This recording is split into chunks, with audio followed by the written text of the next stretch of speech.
प्राचीन काल में एक राजा राज्य करते थे। उनका नाम था मनु।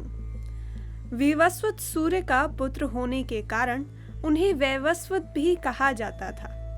एक बार वे तप करने की इच्छा से बद्रिका आश्रम नामक स्थान पर गए और अपनी दोनों बाहें ऊपर उठाकर एक पैर पर खड़े होकर बहुत समय तक घोर तपस्या की। एक दिन जब वे अपने कमंडलू में चीरणी नामक नदी से जल लेकर निकले तो उस कमंडल में उन्हें एक छोटी सी मछली दिखाई पड़ी।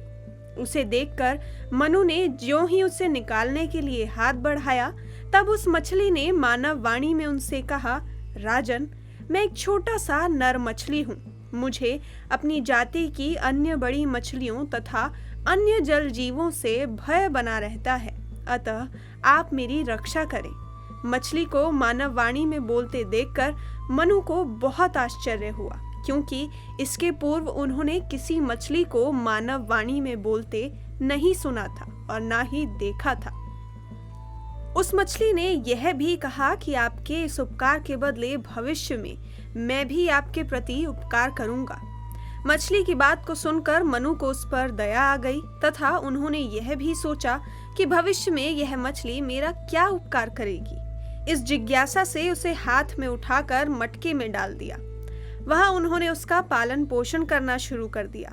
कुछ समय बीतने के बाद वह नर मछली इतनी बड़ी हो गई कि उस मटके में रहना असंभव हो गया। तब एक दिन मछली ने पुनः मनु को संबोधित करके मानव वाणी में कहा, राजन, अब आप मेरे लिए इससे भी बड़ा कोई दूसरे स्थान की व्यवस्था कीजिए ताकि मैं हिल डुल सकूं। मछली का कथन सुनकर मनु से लेकर एक बड़े सरोवर के पास ले गए और उसी में डाल दिया। कुछ दिनों के पश्चात मछली वहां भी इतनी बढ़ गई कि उस सरोवर में उसका हिलना डुलना भी असंभव हो गया।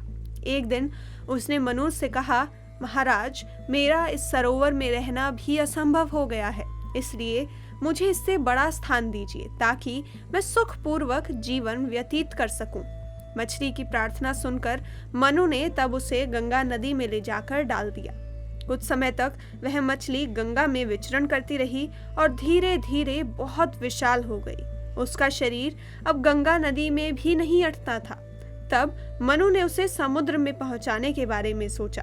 जब वे उसे समुद्र में ले जाने लगे तब वह मछली इतनी हल्की और छोटी हो गई कि राजा मनु उसे बहुत ही आसानी से उठाकर ले गए। मछली को मनु ने समुद्र में डाल दिया। समुद्र में डालते ही उस मछली का आकार 100 योजन विशाल हो गया। उसने तब मुस्कुराते हुए कहा, हे राजन, आपने बहुत ही मनोयोग से मेरी रक्षा की है। अब आपके प्रति उपकार करने का मेरे लिए अवसर आ गया है। मैं उसे आपको बता रहा हूँ। यह संपूर्ण संसार शीघ्र ही नष्ट होने वाला है। प्रलय में सब कुछ नष्ट हो जाएगा, इसलिए आपको सचेत करते हुए मैं बता रहा हूँ।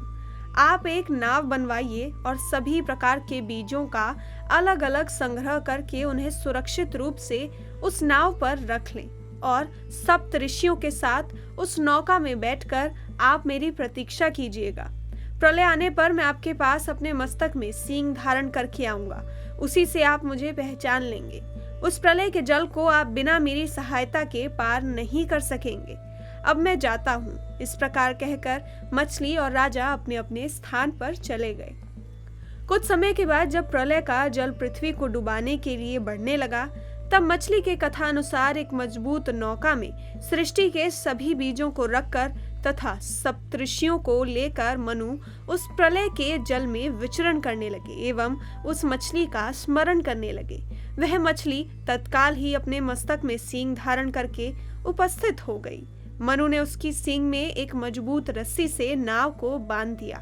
रस्सी से नौका के बन जाने पर मछली प्रलय की बाढ़ उतरने तक उस नाव को लेकर विचरण करती रही और जब बाढ़ का जल कम हो गया और वह नाव हिमालय के उत्तर गिरी से टकराई तो मछली वहां से अदृश्य हो गई और मनु ने उस शिखर पर नाव को बांधकर सबकी रक्षा की तथा बाद में नए सिरे से सृष्टि का विकास किया।